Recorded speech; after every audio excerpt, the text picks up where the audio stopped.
Hello and welcome to Nepal Travel Trade Talk.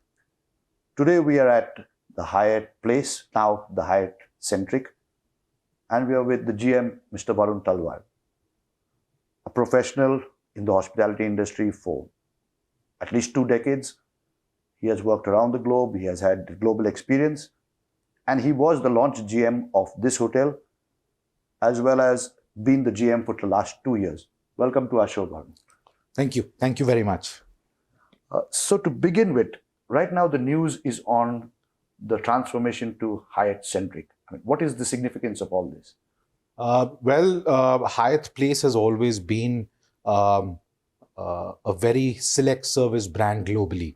Although we launched this hotel like a full service brand, and now we convert to a centric, we saw that there was an opportunity for the savvy traveler, as we call it, or the adventure seeker. And typically, hotels in Kathmandu today do not cater to that. So we wanted to cater to that, and you will see a lot of changes happening throughout the hotel, both in terms of design and the service which we offer. Hyatt centric globally, could you tell us a little about it? And Hyatt centric globally comes under the Boundless collection. It is more to do with lifestyle. It's more to do with luxury. It's more for the savvy explorer or the adventure seeker. And Kathmandu being the base for the Everest is an excellent platform for us to launch the brand in Kathmandu. and after transforming to the Hyatt centric, what will that mean for guests?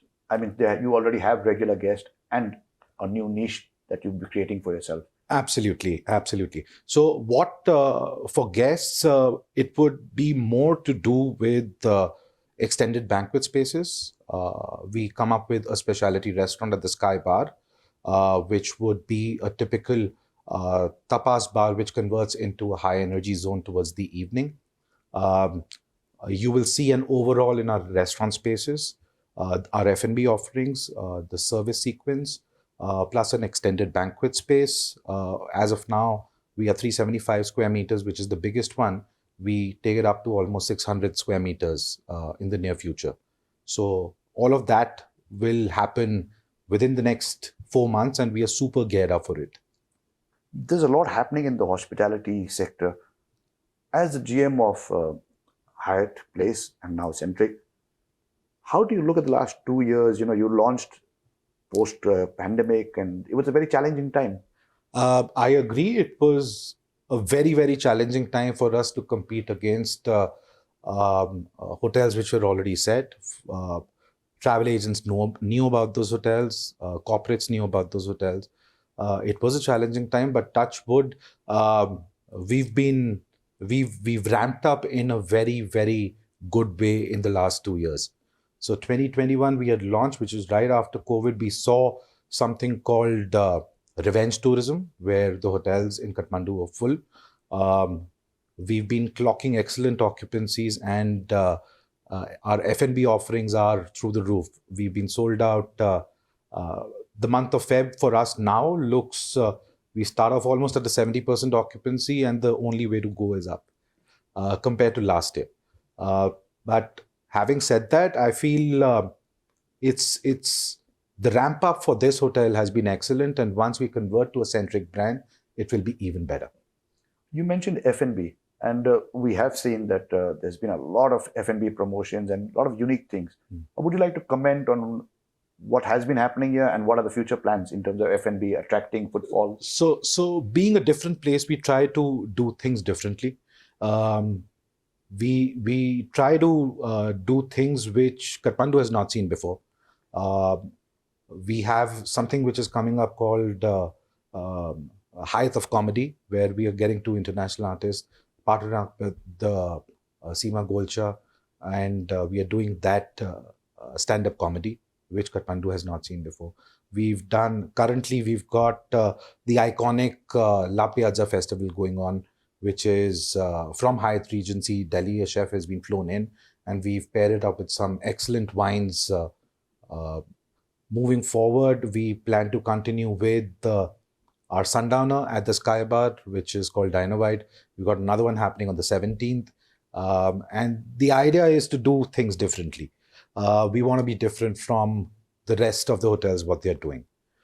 Even on Valentine's, you'll see something absolutely different from what the city is offering. That's true. I mean, there has to be something different always to cater to the crowd. How do you see the competition, Varun, at the moment in the hospitality industry? Well, the competition is good. I always say that you should not be scared of competition. And adding hotels or adding hotel rooms is always an advantage. So I don't see the glass half empty or half full. I see it as it is. With competition such as the Marriott or the Aloft, we look at an opportunity. It keeps us always on our toes to do things better. So, and I feel, tourism as a sector is growing in Nepal, and there is something for everybody. Everybody has their share. And the idea is to keep that share with you. In the next few months, we expect even more international chain hotels to launch in Nepal. And where will that take the industry? See, we hit rock bottom during COVID. Hotels were shut. Some of the hotels were shut. Some of the hotels which were operating with very, very, very minimal occupancies. So I always say that the only way to go is up. Other hotels will open, but with China and India being a key feeder markets, and the increase in disposable income for the middle class, Nepal as a destination is an excellent destination. I feel all hotels would have their chunk of business, and none of us would complain about it as such. So, with the additional rooms coming in, do you think we are on the right track in terms of marketing and that we will actually attract more footfall of international tourists, India, China? See, hotels will keep on doing their bit of marketing as such. But I feel there is a serious gap between what the government does and how Nepal is being promoted as a destination. Once Nepal starts off on the footsteps of something like a Thailand or a Dubai, in terms of promoting the destination and not only talking about the Everest or Pashupati, I think there is much more to do in Nepal rather than only these two things. Religious tourism will always be there. Adventure seekers would always be there. The idea is to broaden up the spectrum of the tourism industry. I feel, many people in India who I speak to are guests. They don't know about Chitwan. They don't know about Pokhara as such. If Kathmandu, Chitwan, and Pokhara can be the golden triangle of Nepal, that will sort of take it to a different level altogether. And how do you see the domestic tourism, the domestic industry? Is that improving, and should we be doing much more? I've been in Nepal for almost 7 years now. 2019-18, domestic tourism was really, really limited. We did see an upsurge post-COVID in domestic tourism.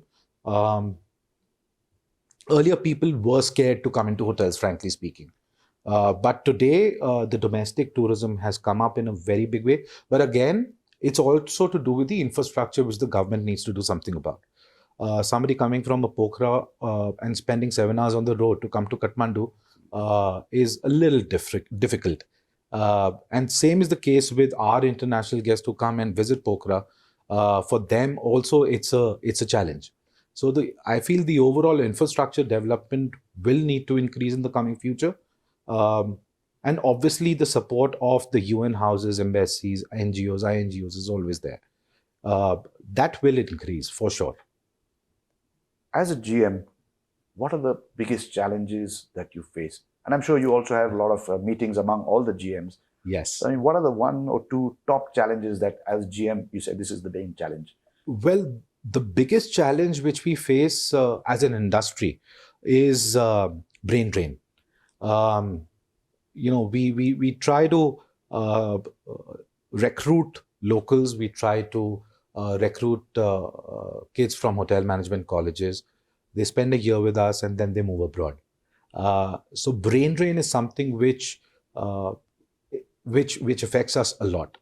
So suddenly, and we being international hotels, we don't want to lose out on that opportunity where we train the person for a year and then the person leaves. And then what happens is these people leave altogether. And then there is a drop in the service standards, which we can't afford. Like you rightly said, there are a number of hotels which are opening up. How do we, as a hotel, are ahead of all of that? We can only be ahead of all of that with the skilled manpower. So skilled manpower will always be a challenge till the time people stop moving abroad and working in Nepal. And as a final question, Varun, how would you describe your journey in tourism? Well, my journey has been excellent. It's almost been 20 years now. I graduated in 2004. So in 20 years, this is my third brand and fourth hotel. So my two bits for anybody, for that matter, would be is to stick to the company you're working with. Growth will come on its own. Thank you so much for giving us the time. Thank Varun. you. Thank you so much.